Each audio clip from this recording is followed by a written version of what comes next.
Hello बच्चों, मैं सामाजिक विज्ञान की शिक्षिका नीरज प्रभा निगम, राजकीय बालिका इंटर कॉलेज महोबा। मैं आज आपको सामाजिक विज्ञान में इतिहास पाठ 1 यूरोप में राष्ट्रवाद का उदय पढ़ा रही हूँ। बच्चों, राष्ट्रवाद अपने राष्ट्र के प्रति प्रेम की भावना को ही राष्ट्रवाद कहते हैं। जब किसी राष्ट्र में जनता परेशान होती है, उनका शोषण होता है, उनको उनके अधिकार नहीं मिलते हैं, तब क्रांति होती है। बच्चों, निरंकुशवाद ऐसी सरकार या शासन व्यवस्था जिसकी सत्ता प्रकार का कोई अंकुश नहीं होता। इतिहास में ऐसी राजशाही सरकारों को निरंकुश सरकार कहा जाता है, जो सैन्य बल पर आधारित और दमनकारी सरकारें होती हैं। राष्ट्रवाद राष्ट्र के प्रति निष्ठा, उसकी प्रगति और उसके प्रति सभी नियम आदर्शों को बनाए रखना राष्ट्रवाद कहलाता है। नारीवाद स्त्री पुरुषों की सामाजिक, आर्थिक एवं राजनैतिक सोच के आधार पर महिलाओं का अधिकार नारीवाद कहलाता है। फ्रांस की क्रांति आर्थिक परेशानियों से ग्रस्त कारीगरों, मजदूरों और किसानों की बगावत है।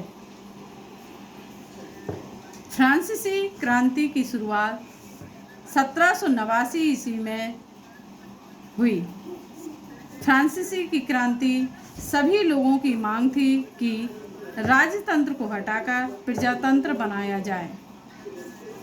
फ्रेंच की भाषा को राष्ट्रभाषा घोषित किया जाए, इसलिए वहाँ के लोगों ने स्कूल या छात्रों के लिए एक क्लब की स्थापना की थी, जिसका नाम था जैकोबिन क्लब। सभी भार तथा किराए की भी एक व्यवस्था किया जाए। नेपोलियन का शासन जब फ्रांस में नेपोलियन का शासन आया, तब क्या हुआ? देखिए बच्चों, जब नेपोलियन ने फ्रांस पर अपना शासन चलाया तो प्रजातंत्र को हटाकर राजतंत्र को स्थापित कर दिया। कानून के सामने सबको बराबर रखा, संपत्ति के अधिकार को सुरक्षित बनाया, भूदासत्व और जागीरदारी शुल्क से मुक्ति दिलाई, सभी वर्ग को समान रखा। चलो।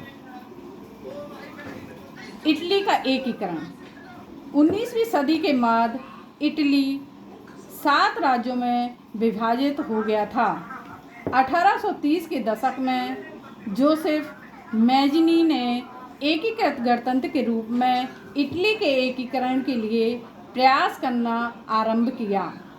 मैज़िनी, काबूर एवं गैरिबाल्डी ने मिलकर इटली का एकीकरण संभव बनाया। 1861 में इमैनुएल द्वितीय को एकीकृत इटली का राजा घोषित किया गया। जर्मनी का एकीकरण 1862 ईस्वी में ऑटो वॉन बिस्मार्क प्रासा का चांसलर बना। बिस्मार्क ने रक्त और लोहे की नीति से जर्मनी का एकीकरण किया। 18 जनवरी 1871 को वर्साय ने महल में प्रासा के राजा विलियम प्रथम को जर्मनी का सम्राट घोषित किया गया। चलो।